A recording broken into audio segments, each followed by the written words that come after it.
So tingnan nyo tong kalokohan ni VP Sara ha.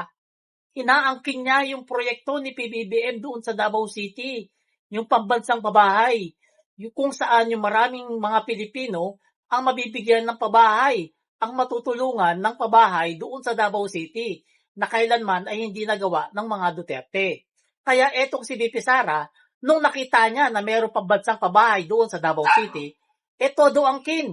Proyekto daw nila yun. Sa kanila daw nagsimula yun. Yun ang sabi ni VP Sara. Pero hindi po totoo yan ha, hindi po yan totoo. Kasi kung totoong proyekto nila yun, bakit ngayon lang nila sinasabi yan? Bakit dati-dati wala silang maipakitang mga larawan na mayroong mga building na maraming bahay? Bakit wala silang maipakita na mayroong silang proyekto na pabahay dyan sa Davao City? At bakit hindi nila binabanggit dati yan sa kanilang mga pang-araw-araw na pagyayabang sa buhay? Bakit ngayon lang nila yan sinasabi?